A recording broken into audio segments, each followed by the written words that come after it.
혼자 있는 시간도 좋지만 함께하는 시간은 더 좋습니다. 우리는 오늘도 그렇게 함께 자라갑니다.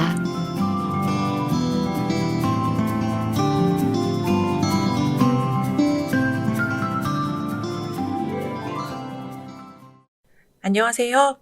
팟캐스트 함꽃입니다. 오늘은 같이 읽고 싶은 책 한 권 코너 함께 하실 텐데요. 오늘 저희가 같이 읽고 싶은 책 한 권으로 소개할 책은 미하일 엔데의 모모라는 책입니다.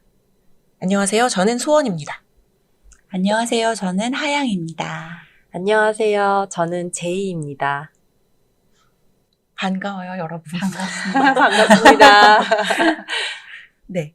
그러면 오늘은 하양님께서 모모 책을 읽기로 했는데 그 모모 책의 내용을 좀 간단히 소개를 해주시면 좋을 것 같아요.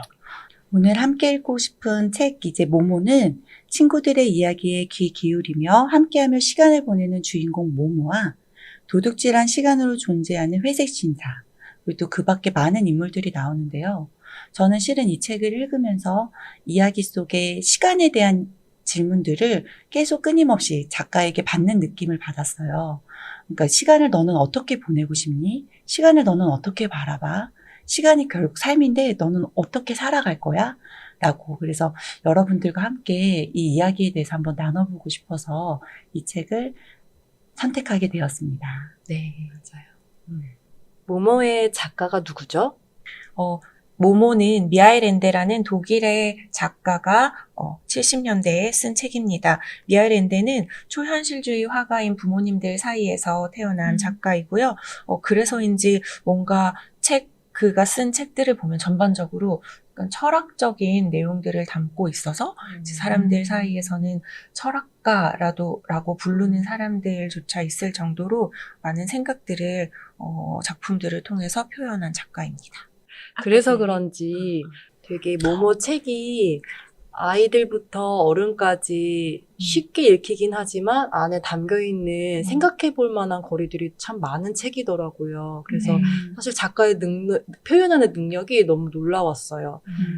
이렇게 읽기 쉽게 친숙하게 표현하면서 어떻게 이렇게 많은 우리가 삶에서 돌아봐야 할 것들을 많이 표현하고 다루고 있을까. 다 이유가 있었네요. 네. 그래서 모모의 별명 중에 하나가 어린 왕자를 읽는 어른들을 위한 동화라고 부르는 사람들이 또 있다고 하더라고요. 제가 정말 이번에 찾다 맞는 보니까. 것 같아요. 맞는 표현인 네. 것 같아요. 진짜. 근데 사실 저는 그걸 읽고 처음으로 생각이 들었던 게 제가 어렸을 때 어린 왕자를 읽어보려고 엄청 노력을 했거든요. 근데 읽을 때마다 실패했어요. 그러니까 눈으로 읽고 있는데 전혀 공감되지 않는 거예요. 그러니까 제가 어렸을 때 읽었던 어린 왕자의 이미지는 그냥 그 보아뱀 이미지 있잖아요. 모자. 그 그림만 있었고 이걸 왜 사람들이 좋다고 읽으라고 하는 거지를 이해를 못했었는데 제가 고3 때 수능 영어 외국어 지문에 그 장미꽃의 의미 이런 거를 보면서 처음으로 어린 왕자를 다시 읽어보고 싶다는 생각이 들었었거든요. 근데 모모도 조금 마찬가지였던 것 같아요. 제가 20대에 저희 사실 유행했던 드라마 중에 내 이름은 김삼순이라는 드라마에서 모모 그 책 이야기를 삼순이가 해주는 대사가 있어서 유행이었던 적이 있었어요. 모모 책이 대유행. 그때 그래서 제가 또 이걸 읽어보려고 시도를 했다가 그때는 정작 큰 감흥이 없었는데 제가 아이를 낳고 이 시간을 보내다가 지금 40대에 와서 다시 읽어보니 이 책이 이런 내용이었구나 이런 생각이 들더라고요. 그래서 동화이긴 하지만 정말 어떤 생각을 가지고 있을 때 조금 더 나의 이야기와 이렇게 연결지어서 생각할 거리가 더 많아지는 책이 아닌가라는 생각도 들었습니다. 이게 시간을 주제로 한 책이잖아요. 시간을 많이 살아볼수록 더 풍성하게 느껴지는 게 있는 것 같아요. 그러면 오늘 우리가 이 모모 책을 읽으면서 지금 되게 느끼고 생각했던 점들이 참 많은데 특별히 좀 인상 깊었던 구절에 대해서 좀 같이 생각나는 대로 나눌 수 있으면 좋을 것 같은데 네, 저는 페이지 226페이지에서 호러 박사가 이제 모모랑 나누는 대화인데요. 친구들에게 시간에 대해 느낀 이 느낌을 이제 모모가 친구들에게 전해주고 싶다고 이렇게 말하는 모모에게 호러 박사가 아가, 기다리는 것은 태양이 한 바퀴 돌 동안 땅 속에서 내내 잠을 자다가 드디어 싹을 틔우는 씨앗과 같은 거야. 내 안에서 말이 자라려면 그렇게 오래 시간이 걸리는 거야. 그래도 하겠니? 라고 이 물어보는 부분이 되게 인상 깊었어요. 네, 그러니까 씨앗도 생명도 결국 시간을 통해 이렇게 성장하듯이 우리는 시간을 보내면서 이렇게 성장하게 되는 것 같아요. 네, 아이들이 태어나서 이제 처음 뒤집고 발을 딛고 이렇게 서고 걷는 모습을 볼 때 응원하면서 그냥 이것을 재촉하게 막 뭔가 생산적으로 그걸 하진 않잖아요. 근데 그 성장을 그냥 바라볼 수 있었던 그 시간들에 대해서 좀 생각을 많이 하게 되더라고요. 그래서 이 구절이 되게 마음에 많이 남았던 것 같아요. 네. 서원님은 또 혹시 어떤 구절이 저 같은 경우는 저는 사실 처음에는 조금 읽는데 힘들었어요. 그러니까 1장 이런 부분들은 인내심을 가지고 언제 재밌어질까? 이렇게 읽다가 7장에 와서 회색 신사를 만났는데 갑자기 너무 막 흥미진진한 거예요. 막 무서워. 막 이렇게 하면서 내 얘기 같고 내가 정말 이렇게 살았지. 이렇게 하다가 마지막에 모모가 아무도 아저씨를 사랑하지 않죠? 이렇게 물었을 때 사실 당당하게 그동안 그 전까지는 모모한테 막 이렇게 설교처럼 자기의 이야기를 하던 회색 신사가 약간 무너져 내린다는 느낌을 받았거든요. 그래서 갑자기 모모에게 막 그런 가치관을 주입시키려고 하다가 갑자기 사랑 이야기가 나오니까 허를 찔린 것처럼 이렇게 무너져 내리면서 그때부터 막 비밀들은 폭로하기 시작하잖아요. 말하면 안 되는 그 자기 회사의 비밀들을, 영업 비밀들을. 그래서 그 구절에서 이 회색 신사들조차도 사랑이라는 단어에서 사랑받지 못한다라는 단어에서 무너져 내리는구나. 어쩌면 우리가 이렇게 회색 신사처럼 자본주의 현대 사회에서 달려가는 그거 안에는 어쩌면 사랑받고 싶은, 하지만 사랑받지 못하는 거에 대한 그 갈급함이 있는 것 같고, 그래서 정말 어디로 달려가는지 모르게 달려가다가도 누군가가 정말 본질적으로 사랑받고 있어요? 사랑받고 있지 않죠? 라고 했을 때 그 모든 거를 탁 내려놓게 되는 그런 시간이구나. 그런 계기가 되는구나라는 생각이 들어서 이 구절은 사실 감명 깊은 구절은 아니지만 저한테는 굉장히 인상 깊었던 구절인 것 같아요. 저 지금 소원님 말 들으면서 눈물 날 뻔했어요. 저는 주인공 모모와 우정을 나누었던 도로의 청소부 배포 할아버지와 모모가 나누었던 대화 중에서 인상 깊었던 구절이 있었어요. 제가 한번 읽어드릴게요. 모모야, 때론 우리 앞에 아주 긴 도로가 있어. 너무 길어 도저히 해낼 수 없을 것 같아. 이런 생각이 들지. 한꺼번에 도로 전체를 생각해서는 안 돼. 알겠니? 다음에 딛게 될 걸음, 다음에 쉬게 될 호흡, 다음에 하게 될 빚을만 생각해야 하는 거야. 계속해서 바로 다음 일만 생각해야 하는 거야. 그러면 일을 하는 게 즐겁지. 그게 중요한 거야. 그러면 일을 잘 해낼 수 있어. 그래야 하는 거야. 제가 이 구절이 인상 깊었던 이유가 저는 살면서 이 늘 긴 도로 끝에 뭐가 있을까를 재고 걱정하고 그러고 살았던 것 같아서 인상 깊었나 봐요. 계속 저 긴 도로 끝에 성공이 있을까? 실패가 있을까? 계속 이렇게 저울질하면서 계획하고 노력하고 아둥바둥 살면서 보내는 시간이 되게 많았던 것 같거든요. 근데 요즘 가정에서 아이들 양육하면서는 그렇게 계획을 하거나 내가 예상할 수 있는 그런 생활이 아니라 딱 그 한 걸음 정도의 빚을만 하고 살고 있는 것 같아요. 네. 그런데 그런 요즘이 제일 즐겁고 저는 네, 행복하더라고요. 이따금은 아이들이 이제 내 손이 더 이상 필요하지 않을 때가 되면 그때 내 삶은 또 어떻게 될까 이렇게 걱정이 되기도 하고 그 예상하지 않고 있음이 좀 불안하기도 하지만 그래도 지금처럼 이렇게 바로 다음 한 스텝 정도 그리고 지금 보내는 이 시간에 집중하면서 이렇게 좀 즐겁게 살다 보면은 어느새 이렇게 깨끗해진 거리 같이 이렇게 내 삶이 좀 정돈되고 내가 좀 더 성숙할 수 있는 그런 모습이지 않을까 그런 기대를 하게 돼서 이 구절이 제일 인상 깊었습니다. 듣는데 순간 그 배포 할아버지가 거리에서 비지를 하고 있는 모습과 이제 네, 제이님이 설거지를 하고 있는 뒷모습이 뭔가 이렇게 겹쳐서 보이는 것 같은 느낌이었어요. 네. 사실은 제가 7장 아까 얘기를 하면서 이거를 좀 낭독을 할 기회가 있었어요.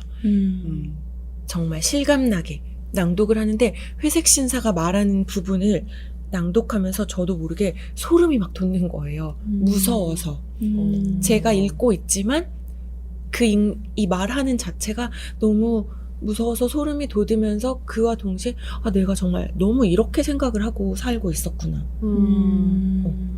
그래서 이게 정말 70년대에 쓰인 책이라고 믿기지 않을 만큼 뭔가를 계속 시간을 아껴야 되고 바쁘게 움직여야 되고 이거를 통해서 뭔가를 이뤄야 되고 그래야만 내가 가치 있는 사람인 것 같고 그렇지 못하면 나는 실패한 사람이고 이런 생각을 굉장히 많이 하면서 살아왔던 것 같아요. 그래서 아이들을 키우면서 가장 힘들었던 거는 뭔가 내가 인정 욕구가 채워지지가 않는 거예요. 누가 아이들이 당연히 저한테 엄마 키워줘서 고마워요라고 얘기하지 않고 그런데 주변에서도 누군가 저를 좀 인정을 해주는 사람이 많지 않잖아요. 아이를 정말 잘 키우네. 특히 아이가 어렸을 때는 그런 것들이 좀 그런 것들 때문에 아이가 어렸을 때 좀 힘이 들었던 것 같거든요. 근데 이 책을 읽으면서 그래, 내가 너무 생산적인 거 이런 요즘 유행하는 그 바쁘다 바빠 현대사회 이런 말 있잖아요. 근데 그거에 들어맞지 않는 삶을 산다는 게 제가 너무 거기에 익숙해져 있었기 때문에 처음에 되게 힘들었던 것 같아요. 그러면서 이제 요즘은 육아를 계속 오랫동안 하다 보니까 하루하루 정성스럽게 산다는 말에 대해서 이제 실감을 하고 있거든요. 그래서 제가 자주 보는 이제 인스타에 인별에 요리를 올려주시는 분이 있는데 그분이 요리 동영상 끝에 항상 오늘도 정성스러운 하루 보내세요. 이런 말을 남기는데 굉장히 인상 깊더라고요. 그래서 내가 뭘 이루지 않아도 오늘 뭔가에 성공하지 않았어도 오늘 하루를 이렇게 정성스럽게 내가 있는 자리에서 뭔가를 한다는 것만으로도 굉장히 대단한 거구나. 그렇게 하루를 보낼 수 있으면 감사한 하루구나 라는 생각이 들었어요. 하지만 여전히 쉽지 않은 것 같아요. 우리가 주입받았고 또 스스로 생각했던 뭐 해내야 돼. 그렇지 않으면 쓸모없는 사람인 거야. 심지어 그 회색 신사가 모모한테도 너는 심지어 친구들의 시간까지 뺏고 있잖아. 넌 안 좋은 영향을 끼치고 있어. 이런 것들이 제 안에 아직 남아있기 때문에 좀 그런 걸 극복하는 게 힘들지 않나. 그리고 한편으로는 그런 거와 계속해서 싸우고 있기 때문에 또 지금 다시 읽은 모모가 더 저한테 울림이 있지 않았나? 이런 생각이 듭니다. 엄마들에게 주변에 많은 좀 격려와 인정이 있으면 얼마나 좋을까 그러게. 그런 생각 되게 많이 들어요. 맞아요. 아이들을 키워내고 가정을 섬기는 일은 정말 귀한 일인데 누구나 다 하는 거야. 왜 너만 유별나게 힘들어해. 가끔 이런 이야기 들을 때 진짜 마음이 맞아요. 무너지거든요. 맞아요. 그렇죠. 맞아요. 눈물이 나네요. 눈물이 납니다. 네. 그러니까 저도 처음에 이제 이 모모를 읽으면서는 생산성과 이제 효율성을 따라갈 거는 거에 대해서 이제 계속 회색 신사는 계속 권유를 하잖아요. 그러니까 그것과 또 이 휴식, 쉼에 대한 이 마음을 나누는 것들에 대해서 밸런스가 그냥 필요하다라고 생각을 했었어요. 이미 현대사회에 많이 젖어 있는 거죠. 근데 요즘 좀 바쁘게 이렇게 생활을 하면서도, 여기서 정말 이 작가가 얘기하는 마음을 갖는다는 게 뭘까? 그렇게 각자서 시간을 보낸다는 게 뭘까라는 생각을 좀 하게 됐어요. 그러니까 단순하게 생산적이고 생산적이지 않은 것이 아니라, 마음에 대한 질문을 또 하고 있구나. 너는 시간을 막 보낼 때 너의 마음은 어때? 어떤 마음으로 보내고 있는지에 대해서 좀 다시 생각해 보게 됐던 것 같아요. 저는 네. 이 회색 신사들의 이 시간에 대한 사람들에게 이렇게 시간을 급하게 쓰고 생산적이게 쓰고 효율적으로 쓰도록 하고 또 거기에 맞춰서 사람들이 점점 더 많은 사람들이 그렇게 살아가는 모습을 보면서 나는 아니지. 이렇게 하면 안 되지. 그래서 저는 다르게 살고 있다라는 생각을 읽으면서 은연중에 했던 것 같아요. 그런데 아까 그 회색 신사에 대해서 아이들한테 읽어주면서 되게 무섭게 느껴졌다고 네. 하셨잖아요. 되게 스릴러 반전인 게 네. 제가 삶에서 아이들에게 회색 신사 같이 하고 있더라고요. 생각해보면 아이들의 눈에서 생각했을 때 아침에 눈을 딱 뜨면은 엄마인 제가 아이들에게 아침 시간은 금이야. 정말 빨리 지나가. 빨리빨리 해라. 이런 얘기부터 아이들이 아침을 시작하는 것 같아요. 그래서 그냥 단순히 당연히 지각을 하면 안 되죠. 등교 준비를 빨리 해야 되는 건 맞지만, 또 거기다 플러스 조금만 더 일찍 일어나서 뭐 이것저것 하면 좋지 않겠니? 은연중에 공부 그런 이런 거 하라고 하세요? 책을 읽으면 좋다더라. 뭐 네. 이런 이야기도 그냥 들으라는 듯 한 번씩 슬쩍 한 적도 있었고. 그리고 이제 학교 갔다 오면 아이들도 조금 편안하게 시간을 쓸 수 있잖아요. 근데 저는 마음이 급한 거예요. 갔다 오면 딱 그 정돈하고 숙제부터 하고 해야 될 거 먼저 하고. 모든 엄마들의 로망. 그치. 그러니까요. 할 거 먼저, 해야 할 것을 먼저 하고 싶은 것을 하는 맞아요. 우리 아이.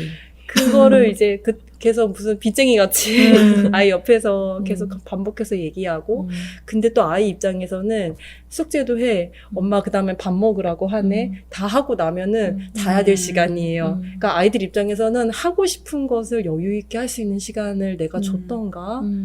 맨날 그냥 네. 다 하고 놀면 되잖아. 근데 정작 노는 시간은 맞아. 없이 아이들이 자게 되는. 거기다 더 플러스 만약에 그날 할 걸 다 못했다. 근데 막 저녁 9시, 10시 잘 시간이 가까웠다. 그러면 아이들에게 하나하나 시간을 효율적으로 보내지 않은 것에 대해서 찝어가면서 무섭다. 근데 우리 집 모습 같기도 네, 하네요. 비슷비슷. 그래서 네. 이 제 삶을 대입해서 모모를 읽는 것과는 또 다른 모습으로 아이들에게 제가 그렇게 회색 신사같이 시간에 대해서 재촉하고 그렇게 아이들도 또 그렇게 생각하도록 가르치고 있더라고요. 그래서 되게 후회도 되기도 하고 아이들에게 미안하기도 하고 네, 꼭 시간과 효율적으로 시간을 쓰는 게 아이들의 시간은 아닐 텐데 그냥 주어진 시간을 아이들답게 그냥 자연스럽게 편안하게 보낼 수 있도록 좀 내버려 두기도 하고 지켜봐 주는 게 필요했을 텐데 그런 마음이 많이 들어서 좀 마음이 아팠네요. 네. 맞아요. 근데 모든 엄마들의 고민 아닐까요? 어쨌든 뭔가 이렇게 좋은 습관을 형성하고 해야 할 일을 해내는 책임을 네, 가르치고 맞아요. 싶은 마음과 이렇게 또 아이들의 시간을 좀 존중을 해주면서 그 시간들을 좀 마음껏 누릴 수 있게 해주는 것에 균형을 잡는 게 사실 많이 어려운 것 같아요. 정말 어려운 네. 것 같아요. 저 스스로도 어렵지만 이걸 또 아이들에게 어떻게 양육을 하면서 적용을 할 것인가가 끝없는 숙제처럼. 네. 그래서 균형도 맞고 맞는데 저는 또 하나 생각이 들었던 게 내적 동기라는 생각이 좀 많이 들었어요. 내적 동기가 되게 필요하다. 그러니까 내가 이것을 효율적으로 빨리 해야 되는 것도 많지만 그 나의 목적이 무엇이 될 것인가에 대한 생각을 좀 하게 되더라고요. 그러니까 회색 신사의 목적은 실은 분명하잖아요. 시간을 빼앗아야 내가 존재할 수 있기 때문에. 그런데 이 사람들에게 계속 실은 그 시간을 세이브해야 된다라는 시간을 아껴 써야 된다라고 권할 때 실은 하는 말은 너가 이렇게 해야지 나중에 그렇게 시간을 너가 그렇게 보낼 수 있어. 시간을 저축해야 돼. 그렇게 해야지 그런 여유로움이 주어질 거야 라고 얘기를 하잖아요. 근데 실제 사람들이 그렇게 생산적으로 그 이상적인 삶을 위해서 생산적으로 막 노력을 하지만 내 시간은 언제 다 사라졌지? 라고 느끼는 것처럼 그 효율성과 그 또 여유를 갖는 그 밸런스도 중요하지만 결국엔 이 효율적인 것도 삶에선 정말 지금 소원님이 얘기해 주신 것처럼 필요한 부분인데 내적 동기가 어떻게 가지고 갈 것인지에 대해서 좀 맞아요. 생각을 해보게 됐던 것 같아요. 저는 또 그런 생각도 했어요. 사실은 내가 여기서 말하는 것처럼 시간을 아껴 쓰고 이 공부를 하거나 뭔가를 일을 하거나 한다고 해서 꼭 불행하지는 않다는 생각이 들었거든요. 그러니까 정말 방금 말씀해 주신 내적 동기라는 거, 그러니까 내가 열심히 바쁘게 살고 있지만 문제는 무엇을 위해서 그렇게 사는지 모르는 게 제일 문제라는 생각이 들어서 여기에서도 방금 말씀하신 것처럼 왜 바쁘게 해야 돼, 빨리 해야 돼, 끝내야 돼 이지만 그 목적이 왜 때문인지 모르게 나중에 언젠가 아니면 그냥 모두가 그렇게 사니까 남 눈치 보여서 이렇게 하면 사실 그냥 지나가 버리는 시간이 되는 거고 내가 바쁘게 살고 있지만 그 안에서 내가 뭘 위해서 이제 이렇게 달려가고 있다라는 거를 자각하고 있고 그게 정말 동기가 돼서 열심히 하는 거면 그건 좋은 일이 아닐까 이런 생각이 드네요. 근데 갑자기 저 왜 이 생각이 드는지 모르겠는데 우리 아빠들 되게 열심히 사시잖아요. 회사에서도 정말 고생하시고 회사 이후에도 이제 회식 자리나 이런 것들은 뭐 또 해야만 하니까 하는 부분이 분명히 있지만 이렇게 바쁘게 사는 아빠한테 남편에게 우리 가족을 위한 시간을 좀 내봐줘요 라고 얘기했을 때 다 가족들을 위해서 그러는 거야. 확고한 신념같이 이렇게 이야기를 들을 때 정말 몸으로 권하고 싶죠. 네. 그래서 내가 이런 목적을 가지고 지금 이렇게 열심히 하고 있다라는 확고한 생각이 있어도 가끔 점검을 해보는 거, 돌아보는 거, 그리고 나를 포함한 내 주변에 정말 가까운 사람들에게 어떤 영향을 끼치고 있는가를 돌아보는 것도 중요하긴 한 것 같다는 생각이 갑자기 드네요. 네. 우리가 지금까지 많은 얘기를 했는데 이제 마지막으로 한 가지씩 좀 이야기를 해보면 좋을 것 같아서요. 마지막에 이제 모모가 호라 박사에게 시간이 대체 뭐예요? 이렇게 물어봤을 때 호라 박사가 얘기해주는 것 중에 이제 한 구절이 가슴으로 느끼지 않은 시간은 모두 없어져 버리지 이런 구절이 있어요. 그래서 장님에게 무지개의 고운 빛깔이 보이지 않고 귀머거리에게 아름다운 새의 노랫소리가 들리지 않는 것과 같이 하지만 슬프게도 이 세상에는 쿵쿵 뛰고 있는데도 아무것도 느끼지 못하는 눈멀고 귀먹은 가슴들이 수두룩하단다 이런 이야기를 해주거든요. 그 이야기를 듣고 나에게 있어서 가슴으로 느꼈던 시간은 언제지? 아니면 내가 정말 바쁘게 보냈지만 가슴으로 느끼지 않고 사라져버렸던 시간들이 너무 많구나 이런 생각이 들어서 정말 내가 저의 인생들을 좀 돌아보는 계기가 되었던 것 같아요. 그래서 여쭤보고 싶더라고요. 그러니까 지금까지 정말 가슴에 새겨진 시간? 이 어떤 시간이었을지 한 번씩 나눠주시겠어요? 네. 저는 제 일상에서 가슴으로 느껴지는 시간이 어떤 때인지를 좀 돌아보게 됐어요. 아침에 일어나서 따뜻하고 향긋한 커피 한 잔을 내려서 마시는 시간. 사랑하는 가족들과 남편 퇴근 후에 다 함께 산책하고 돌아오는 길에 맛있는 거, 먹고 싶은 거 하나씩 손에 들고 나누면서 걸어오는 시간. 그리고 주변에 마음이 맞는 좋은 또 친구들과 또 사람들과 따뜻하게 이렇게 신나게 또 대화하고 교제하는 그런 시간. 이런 시간들이 가슴에 새겨지는 시간들, 가슴으로 느끼는 시간들 아닐까? 근데 또 이렇게 행복하고 좋은 시간들 말고도 살다 보면 가슴 아프고 슬프고 힘든 시간들 있잖아요. 근데 그 시간들도 피하지 않고 내가 그 아픔을 이렇게 아픔 앞에 섰을 때 내 이 깊은 마음에서 정말 끌어오르는 또 용기 내서 그 아픔을 또 그 시간들을 또 살아내고 도움의 손길들이 있고 또 하나님이 함께 하시고 위로해 주시는 그런 그 시간들을 온 몸으로 이렇게 잘 느끼고 지나왔을 때 슬프고 아픈 시간들도 가슴으로 느낀 시간들이었구나 그런 생각을 하게 됩니다. 네. 하영님은 저는 이번에 이제 그 삶에서 그러니까 가슴에 새겨진 시간이 어떤 시간일까, 어떤 시간이 내 마음에 남아있을까라고 이렇게 생각했을 때 함께 보내는 시간이 가장 저도 기억에 많이 남았던 것 같아요. 아이들과 같이 공원에 가고 또 친구들과 맛있는 이제 식사를 또 하고 그곳에서 진짜 왜 향취를 느낀다 그러죠. 그 음식과 그 또 풀냄새와 이런 것들에 취한다라는 느낌처럼 정말 그 분위기에 취하고 그렇게 같이 보냈던 시간들, 함께 보냈던 시간들, 또 그 시간을 통해서 내가 성장하는 또 내 마음의 모습들을 바라볼 때, 또 친구들과 이제 깊은 이야기들을 나누다 보면 그것도 또 보게 되잖아요.